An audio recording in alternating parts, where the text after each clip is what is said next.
Hola, soy Renos Bakis, economista principal del Banco Mundial y su anfitrión de Acelerar el Desarrollo, Ideas para el Impacto. Este no es un podcast típico, es una conversación impulsada por la IA, presentada por el Instituto del Banco Mundial para el Desarrollo Económico, donde analizamos las últimas investigaciones con un objetivo en mente: convertir grandes ideas en un impacto en el mundo real. Empecemos. Gracias por la introducción, Renos. La mayoría de nosotros no pensamos en las categorías económicas mundiales en nuestro día a día, pero sí que sentimos sus consecuencias. Al leer el cuarto capítulo del informe Perspectivas Económicas Mundiales 2026, me quedé pensando en cuán técnico y casi distante suena el término economías de mercado de frontera, hasta que noté que describe lugares donde el crecimiento parece algo cercano, pero nunca está del todo garantizado.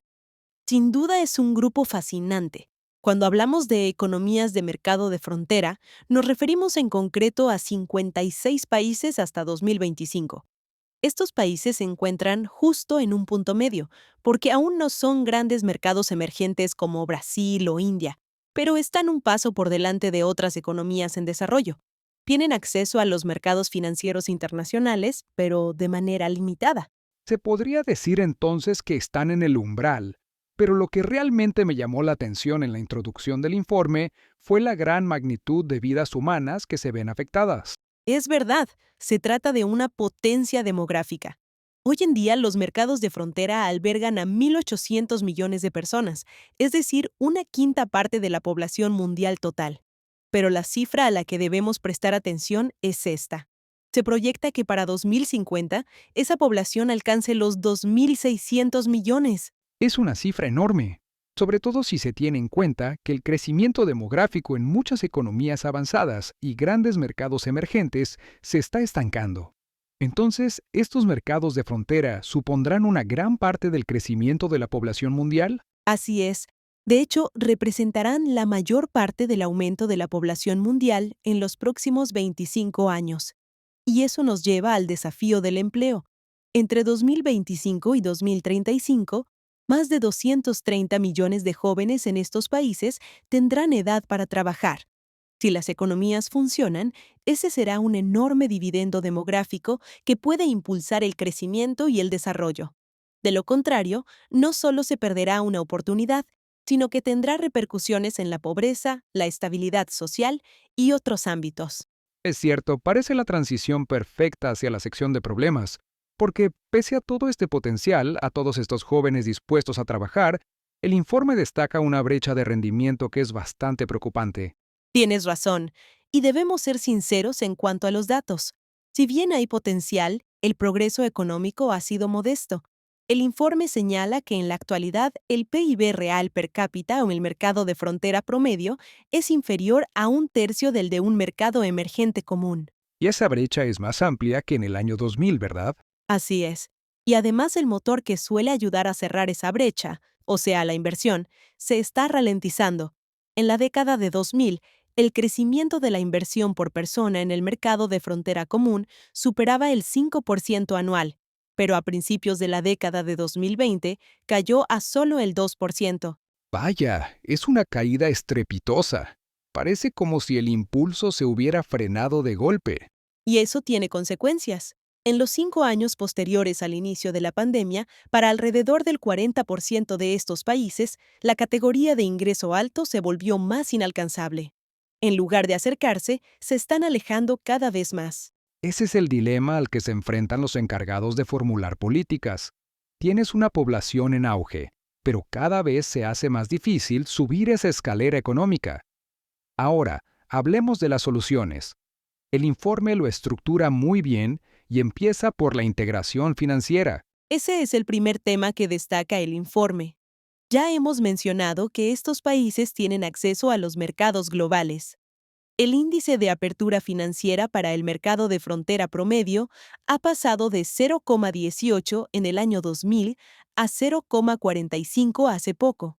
Es decir, tienen una mayor apertura a los negocios internacionales. Pero, al abrir las puertas, ¿no entrarían corrientes de aire? Es una muy buena analogía. En efecto, provoca volatilidad. El informe describe un ciclo de subidas y paradas. El dinero fluye y eso favorece el crecimiento, pero estos flujos pueden detenerse de repente.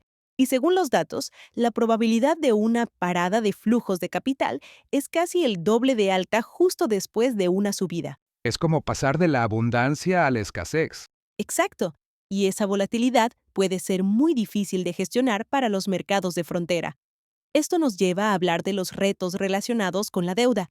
En ese sentido, estos mercados están en la primera línea. Desde 2020 se han producido más incumplimientos soberanos en ellos que en todos los otros grupos de países juntos. Casi 2/5 partes han incumplido sus pagos al menos una vez desde principios de siglo. 2/5 partes. Hablamos de una gran inestabilidad. Imagina tratar de dirigir una pequeña empresa o planificar un presupuesto familiar en un entorno donde la economía nacional podría frenar así de golpe. Es algo muy complicado para los ciudadanos de a pie. Existen diversas vulnerabilidades estructurales. Una de ellas es que estas economías tienen mucha deuda en moneda extranjera y sus redes de seguridad, incluidas sus reservas, suelen ser más limitadas que las de los mercados emergentes. Entonces, ¿cuál es la solución? ¿Cómo pueden estabilizar el rumbo? El informe identifica dos palancas políticas principales. En primer lugar, crear amortiguadores. Los encargados de formular políticas deben desarrollar instituciones y amortiguadores que ayuden a absorber mejor esas perturbaciones. En segundo lugar, profundizar en los mercados domésticos. O sea, endeudarse en su propia moneda. En parte, hay que desarrollar mercados de bonos en moneda local. Si adquieres una deuda en tu propia moneda, una variación en el tipo de cambio global no te hará quebrar de la noche a la mañana. La clave está en reducir ese desajuste. Muy bien, esa es la parte defensiva. Ahora pasemos a la ofensiva. El informe menciona una receta para el éxito, y me encanta porque demuestra que sí es posible. Sí, a mí también me encanta. El informe destaca a los países con mejor desempeño, el cuartil superior. En estos países, el PIB real per cápita no solo creció, sino que casi se cuadruplicó. Pasó de $1,500 en el año 2000 a casi $6,000 en 2024. ¡Qué increíble! ¿Y cuál es la fórmula secreta? ¿Qué hicieron ellos que los demás no? Varias cosas. Lo primero fue la inversión. Los países con mejor desempeño duplicaron el crecimiento de la inversión respecto a los demás. Lo segundo fue la gobernanza. Mejoraron la calidad burocrática y controlaron la corrupción. Y el tercer punto fue la eficiencia financiera. Abarataron los préstamos bancarios y además supieron controlar mejor el crecimiento de la deuda pública. Ya lo entiendo. No es solo un factor, sino el ecosistema completo. Y el informe nos ofrece rutas específicas, ¿verdad? Algunos ejemplos del mundo real. Sí, destaca las experiencias de distintos países, como Vietnam. Este país se centró en las manufacturas orientadas a la exportación y el comercio. Se unió a la OMC en 2007 y eso impulsó una industrialización rápida. Y también se muestra una estadística sobre educación. Vietnam aumentó la alfabetización al 96%. Así es, esa es la parte del capital humano. No se puede construir un centro manufacturero sin una fuerza laboral calificada. Otro ejemplo es Ruanda, que tomó un camino diferente, un crecimiento impulsado por los servicios y el turismo. Invirtió mucho en infraestructura para que eso fuera posible. Había uno más, ¿Kazajistán? Sí, Kazajistán tiene petróleo y gas, pero la clave fue cómo invirtieron en ello y cómo usaron los ingresos. Utilizaron un fondo soberano de inversión, o un fondo nacional, para ahorrar dinero cuando los precios eran altos, de modo que pudieran gastarlo cuando los precios fueran bajos. Es una disciplina anticíclica. Es una idea inteligente. Puede ayudar a prevenir esa maldición de los recursos de la que siempre oímos hablar. A ver, resumiendo todo esto para los funcionarios públicos que nos escuchan, parece que queda claro cuáles son los ingredientes. Claro que sí. Las implicaciones para el crecimiento son claras. Se necesitan reformas estructurales para que los inversores sientan seguridad. Esa es la parte de la gobernanza. También se necesitan inversiones fundamentales en infraestructura y en las personas, como el impulso educativo de Vietnam. Y si se tienen recursos, como casi la mitad de estos mercados de frontera, hay que usarlos con sabiduría para gestionar bien esa riqueza. Parece un camino difícil, pero transitable. Lo es. Al llegar a la conclusión, el informe equilibra perfectamente los riesgos y las oportunidades.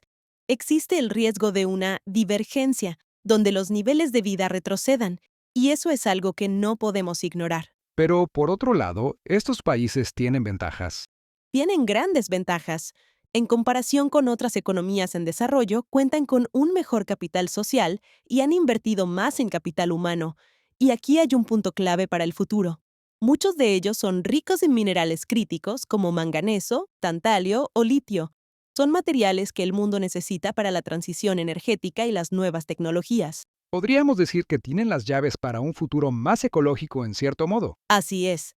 Pero para desbloquear ese potencial, los mensajes políticos no deben tratar solo de integración financiera y desarrollo, sino que deben ir acompañados de buenas prácticas económicas básicas, en un enfoque dual. Primero, fortalecer la estabilidad macroeconómica y las instituciones, es decir, establecer la credibilidad política para gestionar las perturbaciones y atraer negocios. Segundo, impulsar reformas estructurales para apoyar el crecimiento de la inversión. Es así como se crean empleos para esos 230 millones de jóvenes que se sumarán en la próxima década, y para todos los que vendrán después. Es una conclusión muy impactante. No se trata solo de economía, se trata de garantizar un futuro para la próxima generación. Por supuesto, y nos recuerda que si bien la frontera puede ser un lugar volátil, también es el lugar donde el crecimiento espera ser desbloqueado. Si los encargados de formular políticas pueden equilibrar esa estabilidad con la valentía para reformar, el dividendo demográfico no tiene por qué ser una carga, sino que puede convertirse en el motor que impulse la economía global. Volvemos contigo, Renos. Gracias por acompañarnos. Pueden encontrar el informe completo en nuestro sitio web. Sigan el enlace en la descripción. Asegúrense de suscribirse para ser los primeros en enterarse de los próximos episodios. Y antes de irse, ¿cómo planean poner en práctica lo que aprendieron? ¿Y qué temas les gustaría que exploráramos en el futuro? Nos encantaría saberlo. Hasta entonces, adiós.